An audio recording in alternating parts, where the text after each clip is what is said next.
Well, hello and welcome to the farm and welcome to our first episode of Mama's Tangles and Yarns. Grab yourself a cup of coffee, sit back, and I'm going to share with you a story. I love to tell my stories and I've been sharing them during my coffee chats, but I decided to bring them to you in little chapters at a time here from my craft room. So let's take a look at what our mystery item will be that will invoke a story today. I'm at one of my favorite thrift stores. Let's see if I can find something to spark a favorite memory. I found a pair of pantyhose, and that makes me think of a story. Are you intrigued? If so, stick around. Oh my goodness, this is a fun one. Let me tell you all about the pantyhose story. Now I'm going to be working on some crochet while we're visiting today. Can you hear the wind? It's very stormy here today. We have rain and hail and the risk of tornadoes today. So I just thought it would be a wonderful day to hunker down and share a story while I work on my crochet. So the pantyhose story. Oh my goodness, let me tell you about the pantyhose story. Papa Jim and I had only been married for a few years. We had just settled into a new community, but in our old hometown. The last time we had lived there, we were still in school, but we'd come back as adults with children in tow. And it was time for their Christmas party at my husband's work. Now, we were pretty poor at the time. Didn't have a lot of money to spend on fancy clothes for beautiful Christmas parties. And I was feeling a little self-conscious about this. So Papa Jim, seeing that I was self-conscious over the fact that I didn't have anything really pretty to wear to the company Christmas party, gathered up what money he had and he took me to the nearest store in this tiny little town that would have something to offer me that we felt we could afford. So we went to Miller's Outpost. I couldn't afford the big fancier stores like Yonkers at the mall or anything like that. So he had taken me to Miller's Outpost and he said, pick out whatever you want. Now they really didn't have a lot of clothes for me to choose from. I just had two little babies and I wasn't a teenager anymore and I didn't have my teenager body anymore. But I had settled on a pair of really pretty pink corduroy pants and a pink, white, and gray sweater. I thought they would be so pretty. And I remember the girl saying to me, the girl that worked there when she was setting me up in a dressing room. I remember her when I was trying to find what I wanted. She said, gee, I don't know if we have anything in your size. And I remember I was so self-conscious about it. Now we're not talking about this country mama size. I think I was probably maybe a size 10. I really was not that overweight and I just had two babies. So it really wasn't that, it wasn't this. So I was really feeling self-conscious about that when she brought me my clothes. And I tried on the pair of corduroy pants and the sweater and Papa Jim said he liked them. And so we purchased them and took them home. Well, when we got home, I thought, I'm going to try those pants on again, but with some control top pantyhose. Maybe that will slim me down a little bit and it won't be so bad because I was self-conscious about it and I didn't want to be an embarrassment to Papa Jim while we were at this Christmas party. I mean, these are his co-workers. I wanted to make a good impression. So I slithered into a pair of control top pantyhose. I put on my pink corduroys. I put on my pink, white, and gray sweater and a smart little pair of high heel shoes. And I paraded around the house in my new Christmas party outfit. And I was feeling pretty good about myself because the pantyhose did indeed suck in a lot of that baby fat. And I was feeling pretty good about that. Now, what I didn't realize at the time, and I don't even know, I'll need to check and see when the movie came out, but what I didn't realize is I really ended up looking like Ralphie from A Christmas Story in his pink bunny suit.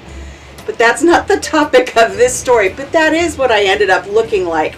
I don't even know if that movie was out yet. We'll have to see. But that's what I looked like in all of that pink. Why they had pink at Christmas time at Miller's Outpost is beyond me.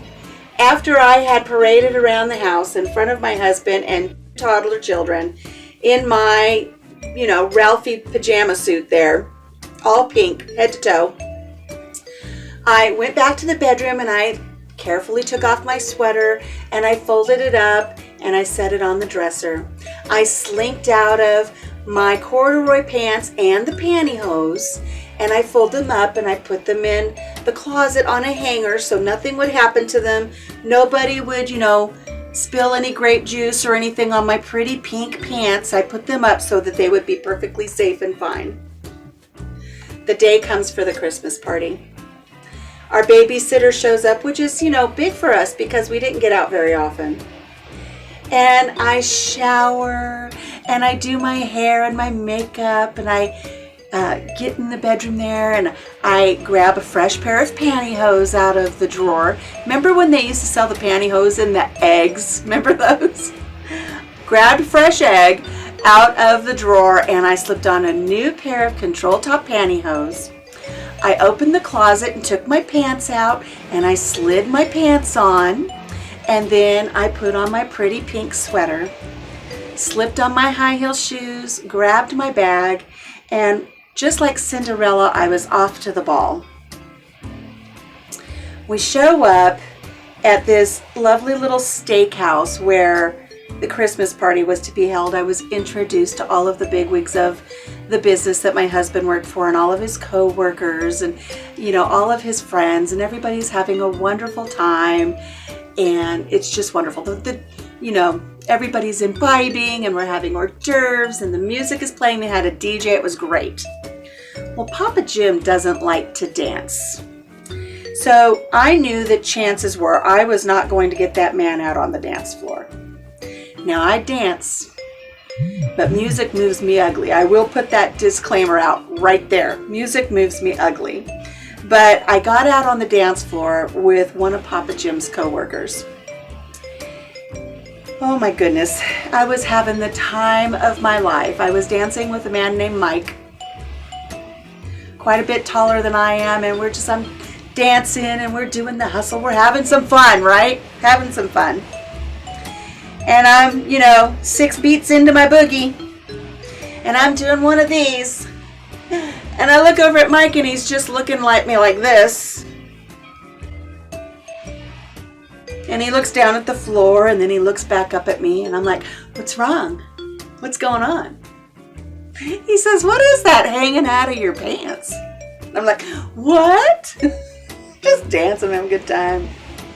He says, there's something funny hanging out of your pant leg of your pants. What's going on there? I don't know. I'm dancing. I look down, and much to my horror and disbelief, there's about 6 inches of pantyhose coming out of the leg of my pant leg there, and it's just flopping around on the dance floor while I'm dancing. And it dawned on me, oh my squash, I had taken off those pants and pantyhose during my little fashion show. At the same time, I left the pantyhose in the pants and I hung them up in the closet. And then when I got dressed for that night, I opened up a new pair of pantyhose and then put my pants on, forgetting that there was already a pair of pantyhose in my pink corduroys. So I was, in essence, wearing 2 pair of pantyhose, one of which was trying to make a desperate escape from my dance floor booginess, right? And it's just flopping on the dance floor. Of course, now I'm not dancing. It's just laying there like a dead rat. And now it's not just Mike noticing that I've got this much pantyhose hanging out of the bottom of my pants. Other people are starting to notice. People aren't dancing anymore. People are just kind of shimmying a little bit while they're looking down at the floor and they're pointing at my leg and they're kind of whispering to each other. Oh my gosh, I was absolutely mortified. I had to think about what to do and I had to think fast. What was I going to do? I had 2 options.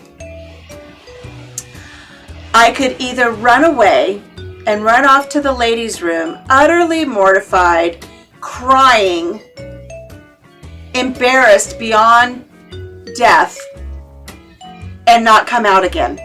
I could do that. I know a lot of women that's probably what they would have done. But that's not me. I'm not a lot of other women.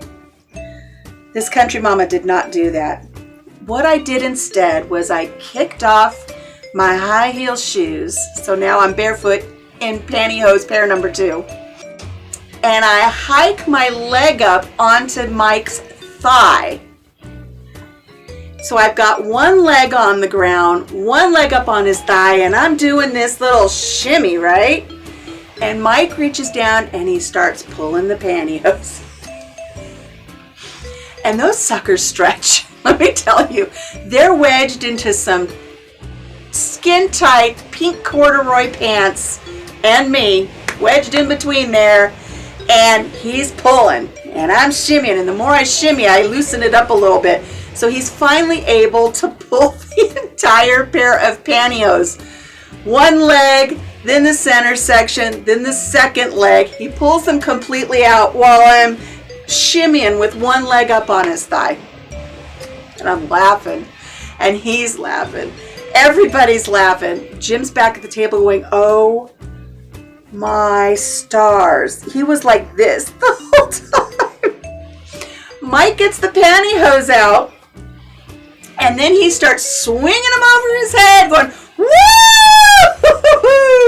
And I'm still dancing, and we laughed, and we laughed, and we laughed. Crisis averted. I collected my pantyhose, thanked Mike for the memorable dance. Then I ran off to the bathroom and just turned 20 shades of red. I didn't cry, but I did have a moment of hysterics. A couple of other ladies, some other wives came in and they were like, girl, I don't know how you did that, but we would not have been able to pull that off. These were women I'd never even met before, who then became some lifelong friends. But I always made sure after that, I never, ever, ever left a pair of pantyhose in my pants. And I never, ever, ever put on a pair of pants without checking to make sure that there was not a pair of pantyhose or a sock or, heaven forbid, a pair of panties or something in there. Because I don't want to live that one twice. Oh my gosh. What a bunch of fun that was, though. It's one of the most memorable Christmas parties ever. And there were some more. There were more memorable Christmas parties after that. Papa Jim was at that company for 23 years. So there are lots and lots of stories there. But walking through that thrift store last week and seeing those pair of pantyhose sitting there made me think about the pantyhose story. I hope you had a lot of fun joining me today for this story. I enjoy getting together with you, and I hope you come back for more stories. Got tons of them. I've enjoyed working on my canning mat. In case you didn't know, that's what I'm working on here. I'm working on my farmhouse canning mat. When I'm all done with it, I'll be putting it up on my Etsy store. I'll put the link down in the comments below. So if you'd like to purchase something that I've crocheted while we're talking during our story times, I will be making those available. Well, friends, that's it for today. That's it for the pantyhose story. Make sure you come back next time and we will have another story. I will be putting polls up on the community page where you can vote on what story I tell next. I will be honest with you, this story was in a 3-way tie. The other topics that were available were porta potty and lightsaber. But I chose the pantyhose story today because I just thought it would be fun. I think I'll save the lightsaber story as we get closer to May 4th. May the 4th be with you. Okay, friends, that's it for today. Until I see you again, take care of yourself, take care of each other, and have a blessed day. Bye-bye.